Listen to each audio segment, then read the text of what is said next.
Deux hommes vont pêcher au bord d'une rivière par une nuit tranquille d'automne. Quelques heures plus tard, ils débarquent au poste du shérif, en état de choc, avec des marques de ponction sur les bras et une histoire que personne ne peut expliquer. Le shérif les laisse seuls dans une pièce avec un magnétophone caché, persuadé de pouvoir les piéger en flagrant délit de mensonge. Ce qu'il va enregistrer cette nuit-là va le hanter pendant des années. Dans cette vidéo, je te présente l'affaire de Pascagoula, l'un des enlèvements extraterrestres les mieux documentés de l'histoire.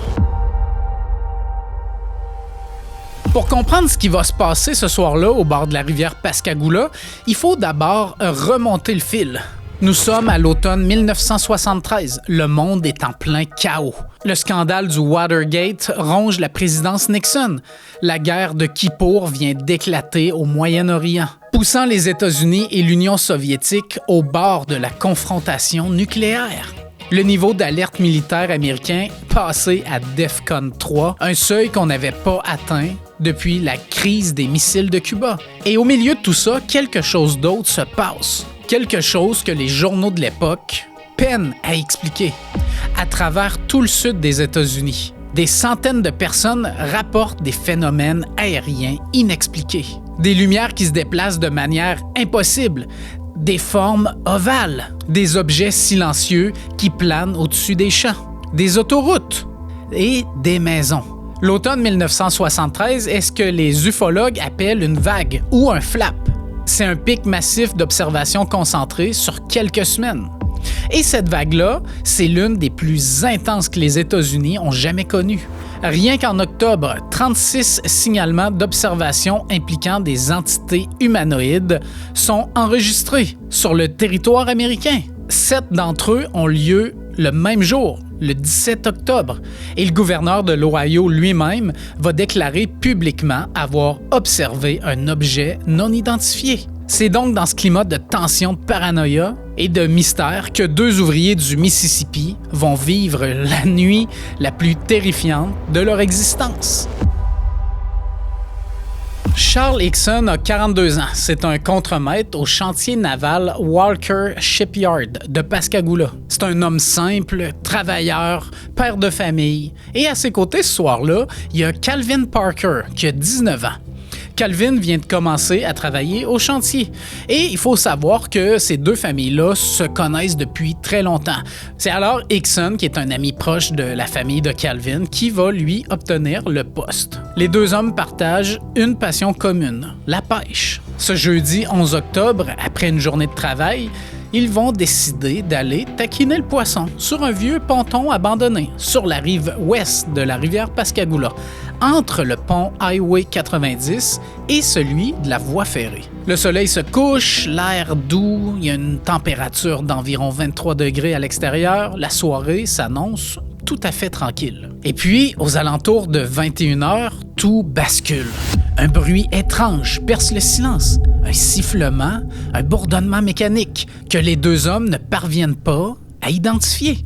Ils lèvent les yeux. Deux lumières bleues clignotent au-dessus de la rivière. Et là, derrière eux, un objet apparaît, un engin de forme ovale, d'environ 9 à 12 mètres de long. Et il plane à quelques dizaines de centimètres seulement au-dessus du sol. Il émet une lueur bleutée qui se reflète sur l'eau, comme un genre de feu électrique. Avant même que les deux hommes aient eu le temps de comprendre ou de réagir, une ouverture se forme dans l'engin et 3 silhouettes en sortent. Elles ne marchent pas, elles flottent. Les créatures mesurent environ 1,50 m. Leur peau est grise, ridée, épaisse comme celle d'un éléphant. Elles n'ont pas de cou. Leur tête semble directement connectée à leurs épaules. Pas de yeux visibles, juste des fentes en guise de bouche. Et à la place des oreilles et du nez, 3 excroissances coniques pointues. Leurs bras sont longs, terminés par des sortes de pinces, des mains en forme de mitaine. Et le plus troublant, c'est leurs jambes, qui semblent fusionner en un seul et même membre, terminé par des renflures, exactement comme un pied d'éléphant. C'est toute qu'une créature. Si vous vous l'êtes imaginé, c'est quelque chose quand même. Leurs mouvements sont mécaniques, saccadé. Hickson aura plus tard cette impression que ces choses ressemblent à des robots. Les deux hommes sont paralysés. Pas au sens figuré, ils sont littéralement paralysés. Incapables de bouger le moindre membre. Incapables de bouger, de crier, de fuir. Calvin Parker est submergé par la terreur et il va perdre connaissance. Les créatures les saisissent alors par les bras et les lévitent à l'intérieur de l'engin. Si t'aimes ce type de contenu, si t'aimes la vidéo, mes autres vidéos, n'hésite pas à laisser un commentaire, un like et encore hyper la vidéo, ça l'aide tellement, vous avez aucune idée. Vous faites la différence, c'est clair et net. Donc merci beaucoup à tout le monde, c'est vraiment, vraiment beaucoup apprécié. Et si t'as envie d'un peu plus, n'hésite pas à aller sur Instagram, Facebook ou TikTok, je poste des contenus 100% originaux que tu vois pas sur YouTube. On se voit là-bas! À l'intérieur, c'est un espace épuré aux surfaces métalliques baigné d'une lumière douce et diffuse. Il n'y a pas de tableau de bord et il n'y a pas non plus de siège du capitaine extraterrestre. Il n'y a pas de porte, il n'y a rien qui est vraiment visible. L'air est lourd. Hickson est maintenu en suspension dans les airs, quelques centimètres seulement au-dessus du sol. Un objet surgit finalement devant lui, une sorte d'œil mécanique de la taille d'un ballon de football, qui se déplace lentement autour de son corps, comme s'il était en train de le scanner. L'examen dure une vingtaine de minutes, puis les créatures les redéposent sur la berge. L'engin s'élève et disparaît. Hickson et Parker se retrouvent seuls, debout au bord de la rivière, comme si rien de tout ça ne s'était passé. Hickson a besoin de 3 verres de whisky pour calmer un peu ses nerfs. Quelle excellente idée! Les deux hommes restent dans la voiture pendant un bon moment, tentant de comprendre ce qui vient vraiment de vivre. Vers 22h15, ils vont trouver une cabine téléphonique et appeler la base aérienne de Kessler. La femme qui leur répond explique que l'armée de l'air ne s'occupe plus vraiment des problèmes d'OVNI, appelons ça comme ça. Elle va alors les diriger vers le bureau du shérif du comté de Jackson. Ils vont d'abord tenter de passer par le bureau du Mississippi Press, le journal local, mais à cette heure tardive, il n'y a aucun journaliste sur place. Ils se rendent donc au poste du shérif, où ils arrivent aux alentours de 23h. Sur place, le capitaine Glenn Ryder les accueille. Il est sceptique, très sceptique.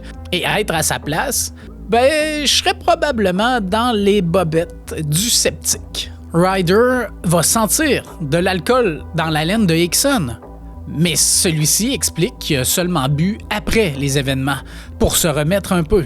Les deux hommes passent un test de sobriété et le résultat, ils ne sont pas ivres. Et là, Ryder remarque quelque chose. Les deux hommes ont des marques de ponction sur les bras. C'est littéralement des trous, comme lorsque vous allez vous faire une prise de sang. C'est compatible avec leur récit d'avoir été enlevés. Les enquêteurs interrogent Hickson et Parker séparément. Puis le capitaine Ryder va tenter un coup de poker qui va devenir légendaire. Il laisse les deux hommes seuls dans une pièce d'interrogatoire. Mais ce qu'ils ne savent pas, c'est qu'un magnétophone à activation vocale enregistre tout. L'idée est simple. Si les deux hommes mentent, ils vont se trahir dès qu'ils vont se croire seuls. Ils vont rire, se féliciter de leur canular, ajuster leur histoire. Mais ce n'est pas du tout ce qui va se passer. Sur la bande-son, on entend deux hommes, terrifiés, en état de choc. I passed that. That's the first time I ever passed that in my life. I'm not assuming like it before my life. Just how you can't make people believe that though. I don't know, sitting here wondering about because I know that I wake up and start breathing down. Right, I wake up and start breathing down. Listen, I seen it. I can't figure out the damn door.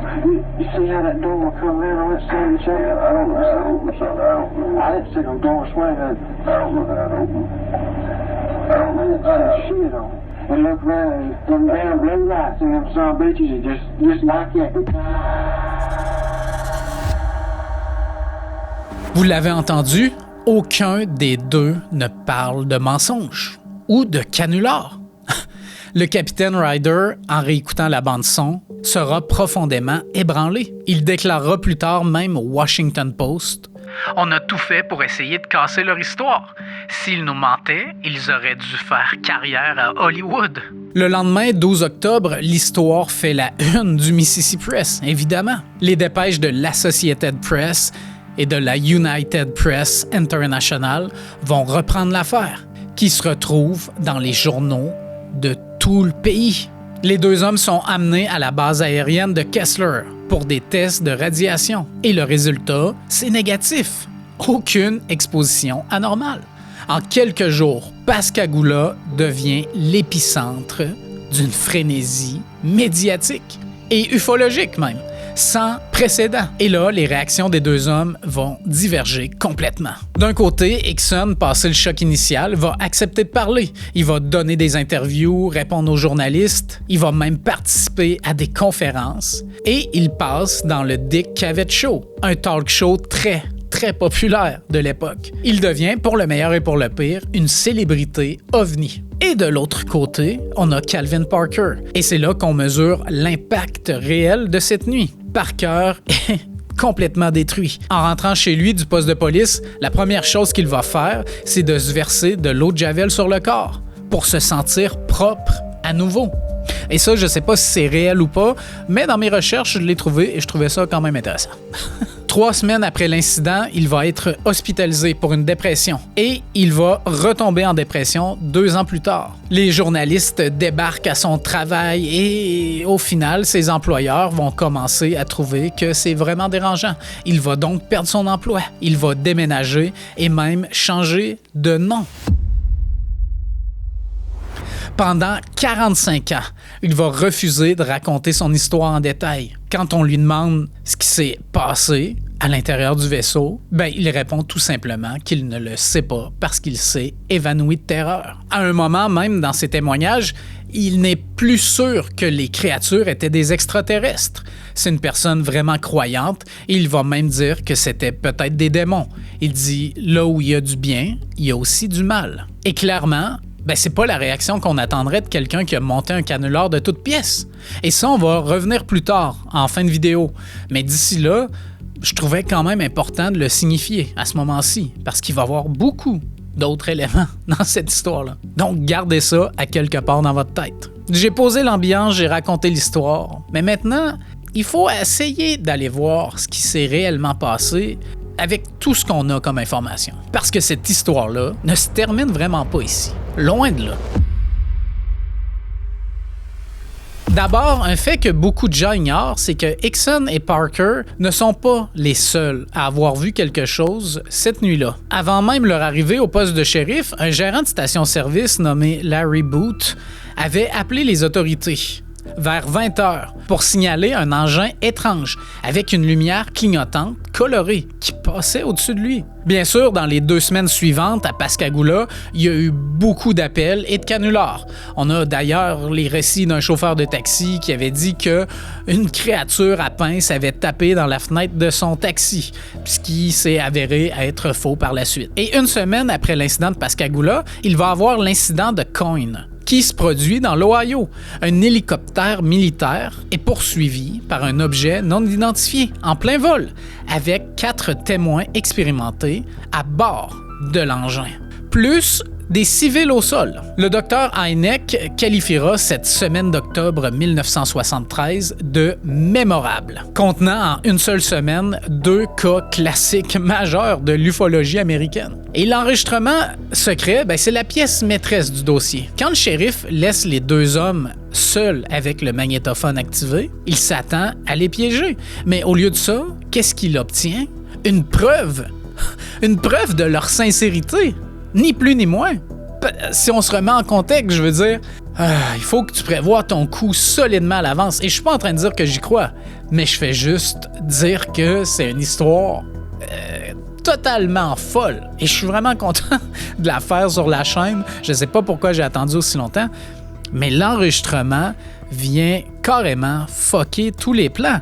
Comment est-ce qu'on explique ça? sorte que les deux gars sont terrorisés et continuent de jouer la comédie si c'est le cas. Charles Hickson va accepter de passer un test de polygraphe, un détecteur de mensonges. Et l'opérateur Scott Glasgow, qui se situe à la Nouvelle-Orléans, conclut que Hickson dit la vérité. Bon, pour le test de polygraphe, le docteur Hynek va revenir sur ça et dire que l'opérateur du test n'était pas qualifié. Donc, le test n'est pas valide. Et pour ce qu'un test de polygraphe vaut, on le sait maintenant que ça vaut pas grand-chose, mais à l'époque, c'était une pièce solide pour les ufologues. Calvin Parker, lui, va décliner le test. Il va être complètement psychologiquement dévasté. Et là, ça fait 2 fois que je vous parle du Dr. Hynek, du Dr. G. Allen Hynek. C'est un nom qui revient souvent dans l'ufologie. C'est un professeur d'astronomie respecté dans le milieu scientifique à l'université Northwestern. Et c'est le conseiller scientifique des 3 grandes études sur les ovnis menées par l'armée de l'air. Le Project Sign, le Project Grudge et le fameux Project Blue Book.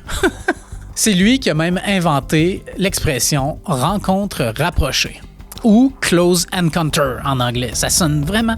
Des vidéos en anglais UFO, là, ça sonne tellement mieux qu'en français. Je sais pas pourquoi j'ai pas fait ça. Peut-être parce que mon anglais est à chier. Le docteur Hynek conclut que les 2 hommes ont vécu une expérience très réelle et terrifiante. Ils sont absolument honnêtes. Ils ont vécu une expérience fantastique. Et venant d'un scientifique de ce calibre, qui avait commencé sa carrière comme un sceptique notoire, c'est un témoignage qui va peser très lourd. Bien sûr, il va y avoir des séances d'hypnose et je passe par-dessus parce que ça vaut même pas la peine d'en parler. Il y a un élément plus rapproché de nous, parce que cette histoire-là date quand même, mais qui est super intéressante. En 2019, 45 ans après les faits, une femme nommée Maria Blair va se manifester publiquement pour la première fois dans cette histoire-là. Cette nuit-là, elle attendait sur la rive opposée avec son mari qui devait partir travailler. Son mari était endormi dans la voiture et Maria, elle, a observé le ciel. Elle raconte avoir vu une lumière bleue qui montait et descendait au-dessus de l'eau. Exactement au-dessus de l'endroit où Hickson et Parker pêchaient. Son mari lui avait demandé de ne jamais en parler. Pendant 45 ans, elle s'est tue. Et là, pourquoi brise-t-elle le silence maintenant? Elle a tout simplement dit que c'était la validation que Hickson et Parker méritaient. Donc là, ça vient peser dans la balance encore là.